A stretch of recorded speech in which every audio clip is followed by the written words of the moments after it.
बिस्मिल्लाहिर्रहमानिर्रहीम। अस्सलामुअलैकुम। Lecture number 5 आज हमारा है और इस लेक्चर के अंदर हम वो चीज़ें डिस्कस करेंगे जिस पर हम कल MCQs कर चुके हैं। ऑनलाइन क्विज़ मैंने आपको दिया था और ये वो सारे टॉपिक्स हैं जो आप लोगों ने मुझे नोट करवाए थे। इसमें है जेरंड्स, इन्फिनिटिव्स और इनसे रिलेटेड कॉन्सेप्ट्स। तो आज के इस लेक्चर का जो मेन टाइटल है वो यही है। हम इस लेक्चर के अंदर ये चीज़ें डिस्कस करेंगे। तो स्टार्ट ले लेते हैं। सबसे पहले हमारे साथ है जेरंड। अब देखें, इंग्लिश ग्रामर के अंदर जेरंड जो होता है ये एक ऐसा वर्ड होता है जो एज अ नाउन एक्ट करता है, लेकिन इसको भी छोड़ दें। मैं आपको यही डेफिनेशन पहले समझाने की कोशिश करता हूँ। देखें, इसको थोड़ा सा पढ़ लें। A gerund is the ING form of a verb used as a noun. Gerund क्या है? ING फॉर्म है किस चीज़ का? वर्ब का। एक वर्ब हमारे सामने पेज के ऊपर लिखा हुआ है और उसके साथ ING भी लगा है, ठीक है, और वो एज अ नाउन काम कर रहा है, तो उसको हम बोलेंगे जेरंड। एक ऐसा वर्ब जो ING की फॉर्म में हो और वो बतौर नाउन काम कर रहा हो। सादा अल्फाज में आपको समझा दिया। जेरंड क्या है? ING फॉर्म के साथ एक वर्ब का होना और वो वर्ब क्या करे? एज अ नाउन काम करे, तो उसको हम इंग्लिश ग्रामर के अंदर जेरंड बोलते हैं। For example, swimming is good for health. अब यहाँ पर स्विमिंग के वर्ड को आप देख ले। स्विम हमारे पास एक वर्ब है और यहाँ पर ये ING की फॉर्म में है और साथ में अगर हम देख लें तो ये एक नाउन भी है। स्विमिंग किसी चीज़ का नाम है। स्विमिंग क्या है? यहाँ पर सब्जेक्ट भी है और एज अ नाउन काम भी कर रहा है। Here swimming is the subject in this sentence and it is acting as a noun. So इस केस में स्विमिंग हमारे साथ यहाँ पर जेरंड है, ठीक है। अब जेरंड के फंक्शंस क्या क्या होते हैं? ये सेंटेंसेस के अंदर बाज़ औक़ात एज अ सब्जेक्ट काम करते हैं। जैसे ऊपर का सेंटेंस मैंने आपको एग्जांपल दिया, स्विमिंग। यहाँ पर स्विमिंग सब्जेक्ट है, ठीक है, और नाउन के तौर पे काम कर रहा है। अगेन ये वाला एग्जांपल आप देख लें, रीडिंग इम्प्रूव्स योर माइंड।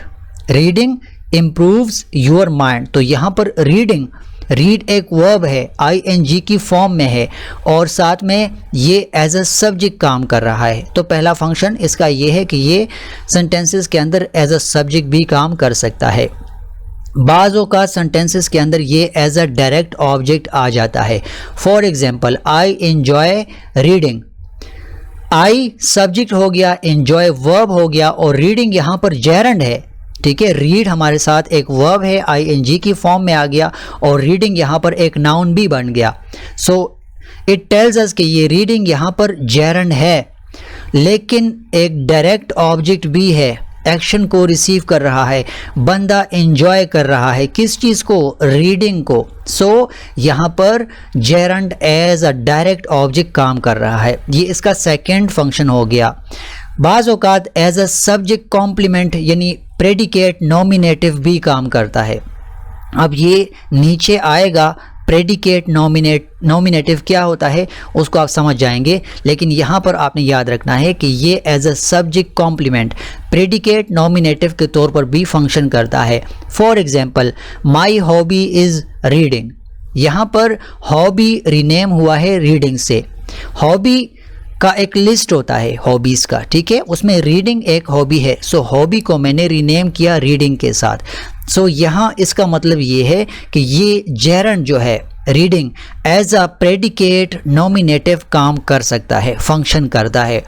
और फोर्थ नंबर पर आप देख लें, बाज़ औक़ात जेरंड जो होते हैं वो as an object of a preposition काम करते हैं। मतलब प्रेपोजिशन डायरेक्टली उसके ऊपर एक्शन अप्लाई करते हैं। Object of a preposition, for example, I am good at singing या I am good at reading. So यहाँ एट हमारे साथ क्या है? प्रेपोजिशन है, कल मैंने आपको समझाया था। सो प्रेपोजिशन डायरेक्टली ऑब्जेक्ट कर रहा है इस वाले जेरंड को। सो बाज़ों का जेरंड हमारे साथ फंक्शन काम करता है किसके तौर पे? कौन सा फंक्शन करता है? Object of a preposition. Preposition का ऑब्जेक्ट बन जाता है। यानी मतलब ये है कि बाज़ औक़ात सेंटेंस के अंदर जो वर्ड आता है वो जेरंड होता है, लेकिन वो एज अ ऑब्जेक्ट काम करता है, और ऑब्जेक्ट किस चीज़ का होता है? प्रेपोजिशन का होता है। इसको मज़ीद कंफ्यूज नहीं करेंगे, आगे जाते हैं। अच्छा, if you can replace the word with a thing और activity it is probably a gerund. ये आपको एक टिप मिल रहा है यहाँ पर। अगर कोई वर्ड आपके सामने आ जाए और आप उस वर्ड को किसी चीज़ या किसी एक्टिविटी के साथ रिप्लेस कर सकते हैं, ठीक है, मतलब जेरंड पहचानने का एक टिप है। अगर आप किसी वर्ड को किसी चीज़ या किसी एक्टिविटी के साथ रिप्लेस कर सकते हैं तो ज़्यादा चांसेस हैं कि वही वर्ड जिसको आपने रिप्लेस किया वो जेरंड हो, ठीक है। ये एक टिप आपको या ट्रिक आपको मिल चुका है यहाँ पे। अब इन्फिनेटिव को थोड़ा सा डिस्कस कर लेते हैं। सबसे पहले डेफिनेशन को आप पढ़ ले। An infinitive is the base form of a verb usually preceded by to, यानी इससे पहले टू का वर्ड आएगा, to plus verb. Base form में वर्ब आता है लेकिन उससे पहले प्रीसीडेड बाय टू, इससे पहले टू का आना लाजमी है, तो इसको हम कहते हैं infinitive. For example, I like to read, I like to swim, I like to drink. So यहाँ पर बेस वर्ब रीड है लेकिन इससे पहले टू आ चुका है, सो इट मीन्स ये हमारे साथ एक इन्फिनेटिव फ्रेज बन गया, ठीक है। और इसके बाद हम फंक्शंस को थोड़ा सा देख लेते हैं। इन्फिनेटिव बाज़ औक़ात एज अ नाउन काम करते हैं। To read is my passion. अब यहाँ पर टू रीड ये एक नाउन है, ठीक है, और एज अ सब्जेक्ट भी है। मैं यहाँ पर ये बता रहा हूँ कि to read is my passion, पढ़ना मेरा जुनून है। सो यहाँ पर टू रीड क्या है? इन्फिनेटिव है, लेकिन मैं इसको सेंटेंस के अंदर एज अ नाउन यहाँ पर पेश कर रहा हूँ, एज अ नाउन मैं इसको प्रेजेंट कर रहा हूँ। सो बाज़ औक़ात सेंटेंसेस के अंदर infinitives as a noun function करते हैं। अब एज एन एडजेक्टिव कैसे फंक्शन करते हैं? This is the best book to read. यहाँ पर this is the best book to read हमारे साथ इन्फिनेटिव है, बट ये किस चीज़ को डिस्क्राइब कर रहा है? बुक को डिस्क्राइब कर रहा है, क्योंकि मैं बता रहा हूँ कि ये सबसे बेहतरीन किताब है पढ़ने के लिए, मतलब इसको पढ़ना चाहिए, इसको पढ़ा जाना चाहिए। मैं यहाँ पर किताब की तारीफ़ कर रहा हूँ। टू रीड के अंदर मैं बता रहा हूँ कि यार ये बेहतरीन किताब है। सो यहाँ पर to read as an infinitive काम कर रहा है, और ये किस तौर पर काम कर रहा है? एज एन एडजेक्टिव के तौर पर, बतौर एडजेक्टिव इन्फिनेटिव काम करता है बाज़ औक़ात सेंटेंसेस के अंदर। बाज़ औक़ात ये एज एन एडवर्ब भी काम करता है। ही केम टू हेल्प, यहाँ पर वो क्यों आया, हमें पर्पस का पता चल रहा है। It tells us about the purpose. He came to help, वो क्यों आया? मदद करने के लिए। अब टू हेल्प हमारे साथ क्या है? एक इन्फिनेटिव है, लेकिन बतौर एडवर्ब यहाँ पर काम कर रहा है। अब आप लोगों ने यहाँ पर ये नहीं पूछना कि नाउन क्या है, एडजेक्टिव क्या है या एडवर्ब क्या है। इसके ऊपर 2-3 लेक्चर्स के अंदर मैं आप लोगों को काफ़ी सारी डिस्कशन दे चुका हूँ। आगे जाते हैं। Direct object role. इन्फिनेटिव बाज़ औक़ात डायरेक्ट ऑब्जेक्ट बन जाता है। आई वॉन्ट टू लर्न, यहाँ इस सेंटेंस के ऊपर थोड़ा सा गौर करें। आई वॉन्ट टू लर्न, मैं सीखना चाहता हूँ या मैं पढ़ना चाहता हूँ। For example, I want to learn, यहाँ पर आई सब्जेक्ट है, वॉन्ट हमारे पास वर्ब है, और टू लर्न हमारे पास इन्फिनेटिव है। यहाँ वॉन्ट किस चीज़ को ऑब्जेक्ट कर रहा है, किस चीज़ को पॉइंट कर रहा है? टू लर्न को। सो इट मीन्स इन्फिनेटिव यहाँ पर डायरेक्ट ऑब्जेक्ट बन गया। To learn is receiving the action of want. मैं क्या चाहता हूँ? टू लर्न, पढ़ना चाहता हूँ या सीखना चाहता हूँ, पीना चाहता हूँ। सो यहाँ पर हमें पता लग रहा है कि infinitive as a direct object भी रोल प्ले कर सकता है, फंक्शन कर सकता है। अब इन दोनों का थोड़ा सा मुवाजना कर लेते हैं। जेरंड वर्सेस इन्फिनेटिव, सिमिलैरिटीज़ क्या हैं? Both can act as a nouns, दोनों को हमने ऊपर पढ़ा कि नाउन के तौर पर ये काम कर सकते हैं। डिफरेंस इन यूजेज, जब हम इसको सेंटेंसेस के अंदर लगाते हैं तो डिफरेंसेस आती हैं। Gerund often refers to a real general activity. Verb आ गया, ING की फॉर्म में आ गया और एज अ नाउन भी काम कर रहा है। सो इट मीन्स वो जेरंड तो है लेकिन रियल और जनरल एक्टिविटी के तौर पर ये हमें रेफर कर रहा है। आई एंजॉय स्विमिंग, ये एक जनरल एक्टिविटी है, ठीक है। बहुत से लोग स्विमिंग को एंजॉय करते होंगे, बहुत से लोग नहीं करते होंगे। सो जनरल एक्टिविटीज़ को टारगेट करता है, रेफर करता है। जेरंड सेंटेंसेस के अंदर जब हम इसको यूज़ करते हैं, यूजेज की वजह से डिफरेंसेस आते हैं। Infinitive often refers to a specific purpose और future action. I want to swim, मैं चाहता हूं कि नहा लूं, ठीक है, या मैं चाहता हूं कि तैर सकूं, या मैं तैरना चाहता हूं। सो एग्जाम्पल्स दे रहा हूं, यहां पर स्पेसिफिक पर्पस है, मैं चाहता हूं, कोई ख़ास बंदा है, कोई और नहीं चाहेगा। सो इट मीन्स यहां पर यूजेज के अंदर जेरंड और इन्फिनेटिव्स एक दूसरे से डिफर करते हैं जब हम इनको सेंटेंस के अंदर यूज़ करते हैं। सो ये थोड़ा सा इसके अंदर वो मुकाबला हमने किया, दोनों एज अ नाउन एक्ट करते हैं। बाकी डिफरेंसेस कहाँ पर हैं? एक यानी जेरंड रियल जनरल एक्टिविटी को रेफर करता है और इन्फिनेटिव स्पेसिफिक पर्पस या फ्यूचर एक्शंस को रेफर करता है। अब जाते हैं और प्रेडिकेट नॉमिनेटिव या प्रेडिकेट नाउन, इसको थोड़ा सा डिस्कस कर लेते हैं। कल आप लोगों ने इसको काफ़ी कंफ्यूज किया था एमसीक्यूज के अंदर। A predicate nominative is a noun, ये एक नाउन होता है या pronoun that follows a linking verb and renames the subject.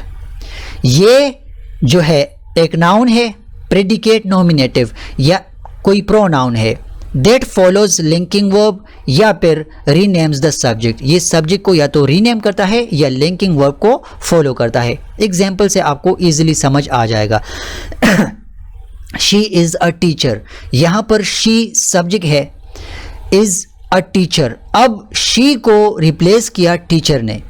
सो यहाँ पर टीचर का जो वर्ड आ गया ये रीनेम कर रहा है शी को, तो इसको हम कहेंगे प्रेडिकेट नॉमिनेटिव, क्योंकि ये एक नाउन या प्रोनाउन होगा that follows a linking verb and renames the subject, subject को रीनेम करेगा। सो शी को रीनेम किया किस वर्ड ने? टीचर के वर्ड ने। या फिर my favourite hobby is reading, यहां रीडिंग क्या है? एक वर्ड है जो रीनेम कर रहा है किस चीज को? हॉबीज को। Reading is a gerund acting as a predicate nominative, ये यहां पर एज अ प्रेडिकेट नॉमिनेटिव काम कर रहा है। क्यों? क्योंकि हॉबीज के अंदर उसका जो लिस्ट है उसको रीनेम किया और रीडिंग की तरफ हमें हवाला दिया, हमें रेफर किया।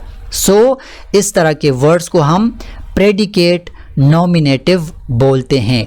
लिंकिंग वर्ब्स इसके अंदर कौन कौन से होते हैं? Is, am, are, was, were, become, seem, appear, remain et cetera. यहाँ पर इज था, यहाँ पर भी इज है। So follows a linking verb, एक लिंकिंग वर्ब को फॉलो करते हैं। सिंपल सेंटेंस को ऊपर अगेन पढ़ ले। ये हमारे साथ क्या काम करता है? ये नाउन या प्रोनाउन होता है जो कि लिंकिंग वर्ब को फॉलो करता है एंड रीनेम्स द सब्जेक्ट, जो सब्जेक्ट को रीनेम कर ले। सब्जेक्ट यहाँ पर क्या है? शी इज़ अ टीचर, ठीक है, यहाँ पर शी रीनेम हुआ टीचर के साथ। सो टीचर रीनेम्स शी, ठीक हो गया। ये यहाँ पर हमें पता लग रहा है कि प्रेडिकेट नॉमिनेटिव है। इसी तरह इस सेंटेंस के अंदर रीडिंग को आप देख लें, इसने क्या किया? My favourite hobby is reading. Reading यहाँ पर एज अ जेरंड काम कर रहा है और ये प्रेडिकेट नॉमिनेटिव भी है, क्योंकि मेरी जो फेवरेट हॉबीज़ थी उनको रीनेम किया रीडिंग के साथ, रिप्लेस किया रीडिंग के साथ। मेरी जितनी हॉबीज़ थी मैंने सिर्फ रीडिंग निकाल कर बता दी, मैंने उसका हवाला दिया। सो इस वजह से यहाँ पर हॉबीज़ का जो लिस्ट था फेवरेट हॉबीज़ का वो रीनेम हुआ रीडिंग की वजह से, यानी सब्जेक्ट ही रीनेम हुआ। और follows by is, am, are, was, were, become, seem, appear, remain. So इस चीज़ को हम क्या बोलते हैं? Predicate nominative. कंफ्यूज नहीं होना, अगर कोई कंफ्यूज है तो ऊपर सेंटेंस पढ़ लो, नीचे एग्जाम्पल्स पढ़ लो, ये लिंकिंग वर्ब्स आप इसके साथ देख लो, क्लियर हो जाएगा। फिर भी कोई कंफ्यूजन हो तो मुझे बता सकते हैं। कल एमसीक्यूज इसके ऊपर बीते। जेरंड फ्रेज क्या होता है? A gerund phrase consist of a gerund plus its modifiers or objects.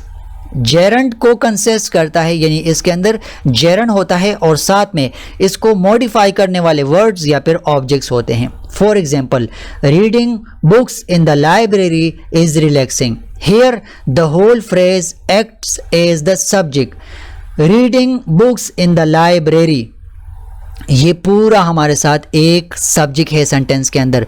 फिर एज हमारे साथ लिंकिंग वर्ब है और रिलैक्सिंग, यहाँ पर एक जेरंड भी है, ठीक है, और साथ में एक क्या बोलते हैं इसको, डायरेक्ट ऑब्जेक्ट भी हम बोल सकते हैं, क्योंकि ये सारे एक्शन को यहाँ पर अप्लाई किया जा रहा है। क्लियर हो गया। सो यहाँ पर क्या है, ये पूरा एक जेरंड का फ्रेज है, क्योंकि इसके अंदर क्या है, रीडिंग जेरंड है और साथ में इसको मॉडिफाई करने वाले वर्ड्स भी हैं, डायरेक्ट ऑब्जेक्ट भी है, बुक्स इन द लाइब्रेरी, ठीक है। सो इस तरह के फ्रेज को हम क्या बोलते हैं, जेरंड फ्रेज। जेरंड फ्रेज के अंदर जेरंड साथ में होता है और उसके साथ उसके मॉडिफायर्स या फिर ऑब्जेक्ट्स साथ में लगे होते हैं। अब जेरंड अब कैसे पहचानेंगे, मैंने ऊपर आपको एग्जांपल्स के साथ बताया कि जेरंड किस चीज़ को बोलते हैं। आगे जाते हैं। इन्फिनेटिव फ्रेज क्या होता है। Infinitive phrase consist of an infinitive, यानी to plus base verb plus उसके साथ जो मॉडिफायर्स या ऑब्जेक्ट्स होते हैं, तो ऐसे फ्रेज को हम इन्फिनेटिव फ्रेज बोलते हैं। I love to read books at night. अब टू रीड यहाँ पर इन्फिनेटिव है, लेकिन साथ में बुक्स एट नाइट भी है पूरा। So this whole phrase is a direct object. ठीक हो गया। इसको हम कैसे समझेंगे, टू रीड हमारे साथ इन्फिनेटिव आ गया, साथ में इसके मॉडिफायर्स या ऑब्जेक्ट्स भी आ गए हैं, ठीक है। The whole phrase is a direct object. I love to read books at night. So यहाँ इसको हम टू रीड के बाद हमें पता लग गया कि यार बुक्स एट नाइट, ये पूरा जो फ्रेज है ये एक इन्फिनेटिव फ्रेज है, क्योंकि इन्फिनेटिव के साथ फर्दर मॉडिफायर्स साथ में लगे हैं और प्रॉपर एज अ होल ये डायरेक्ट ऑब्जेक्ट के तौर पर यहाँ पर काम कर रहे हैं।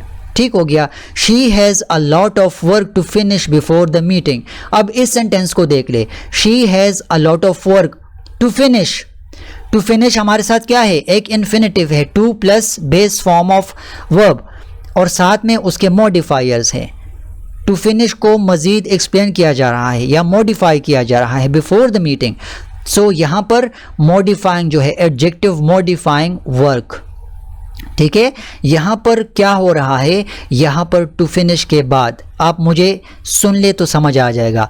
टू फिनिश के बाद मुझे यहाँ तो पता लग गया कि ये एक इन्फिनेटिव है, लेकिन फर्दर बिफोर द मीटिंग ये मुझे बता रहा है कि फर्दर मैंने फिनिश के साथ उसके मॉडिफायर्स लगा लिए हैं और ये एज अ डायरेक्ट ऑब्जेक्ट भी है। यहाँ पर पूरा फ्रेज, पूरा सेंटेंस यहाँ से to finish before the meeting. Clear हो गया। सो इस तरह के फ्रेज को हम बोलते हैं infinitive phrase. To learn, to finish और उसके साथ फर्दर जो इंफॉर्मेशन हो, इट टेल्स यू कि यार ये एक इन्फिनेटिव फ्रेज है। क्लियर हो गया। अब इन्फिनेटिव फ्रेज कैसे फंक्शन करता है, फर्स्ट आप देख ले। As a noun, to speak fluently is my dream. यहाँ पर टू स्पीक हमारे साथ एक इन्फिनेटिव है, फ्लुएंटली फर्दर उसको मॉडिफाई कर रहा है, इज माई ड्रीम। तो यहाँ टू स्पीक फ्लुएंटली ये एक नाउन भी है, इज माई ड्रीम। मैं ड्रीम को किस वजह से पहचान रहा हूँ, टू स्पीक फ्लुएंटली मतलब रवानगी के साथ बोलना, ये एक नाउन है। यहाँ पर इन्फिनेटिव भी है, इन्फिनेटिव फ्रेज भी है और एक नाउन भी है। तो पहला हो गया। सेकंड को आप देख ले, एज एन एडजेक्टिव बाजू का ये काम करता है। This is the right place to stay. अब ये टू स्टे क्याम किया जाना, यहाँ पर रहना, राइट प्लेस एडजेक्टिव आ गया। सो यहाँ पर ये जो टू स्टे है ये एज एन एडजेक्टिव भी फंक्शन कर रहा है। टू स्टे को फर्दर यहाँ पर टू स्टे सिंपल एक इन्फिनेटिव है, लेकिन इसके साथ इंफॉर्मेशन क्या है, right place. Right place to stay रहने के लिए सही बेहतरीन या मौजू जगह है। सो एज एन एडजेक्टिव काम कर रहा है। अब थर्ड को देख ले, एज एन एडवर्ब कब काम करेगा या कैसे फंक्शन करेगा? ही केम हियर टू लर्न, उसका पर्पस क्या है? वो सीखने के लिए यहाँ पर आ गया। टू लर्न हमारे साथ एक इन्फिनेटिव तो है, लेकिन ही केम हियर वो पर्पस भी हमें शो कर रहा है। टू लर्न हमें यहाँ पर पर्पस के साथ बता रहा है कि वो क्यों आया, वो सीखने के लिए आया। सो यहाँ पर टू लर्न इन्फिनेटिव भी है, प्रॉपर हेयर टू लर्न या केम हेयर टू लर्न एक इन्फिनेटिव फ्रेज भी है, और बतौर एडवर्ब भी फंक्शन कर रहा है। तो ये इसके यानी इन्फिनेटिव फ्रेज के फंक्शंस हैं। क्लियर हो गया। अब जाते हैं ऑब्जेक्ट ऑफ अ प्रेपोजिशन। इसके हवाले से कल आप लोगों ने मुझे काफ़ी मैसेजेस किए थे कि ये क्या चीज़ है। ऑब्जेक्ट ऑफ ए प्रेपोजिशन उस चीज़ को बोलते हैं, ठीक है, जिसमें प्रेपोजिशन काम करे, जो प्रेपोजिशन के ऊपर काम करे। लाइक मैं आपको अभी यहाँ डेफिनेशन के अंदर समझाता हूँ। The object of a preposition is a noun, ये एक नाउन हो सकता है या प्रोनाउन हो सकता है या जेरन हो सकता है या कोई फ्रेज हो सकता है, that comes after a preposition, मतलब प्रेपोजिशन के बाद आएगा, प्रेपोजिशन उससे पहले आएगा। अब एग्जांपल देख लें, she is good at singing. यहां पर एट क्या है? प्रेपोजिशन है। सिंगिंग क्या है? एक जेरंड है। क्लियर हो गया। सिंगिंग इज अ जेरंड यहां पर बतौर डायरेक्ट ऑब्जेक्ट काम कर रहा है, क्योंकि ये she is good at singing, वो किस चीज़ में माहिर है या किस चीज़ में महारत रखती है या अच्छी है, सिंगिंग में। तो ये एट जो है इससे पहले आ गया। सो उसको क्या बोलते हैं? जो पहले आ जाए, ठीक है, नाउन, प्रोनाउन, जेरंड या फ्रेज से, ठीक है, और वो क्या हो, वो खुद एक प्रेपोजिशन हो। एट खुद एक प्रेपोजिशन है और जेरंड से पहले आ गया, तो इसको बोलते हैं object of a preposition. Singing is a gerund acting as the object of a preposition eight.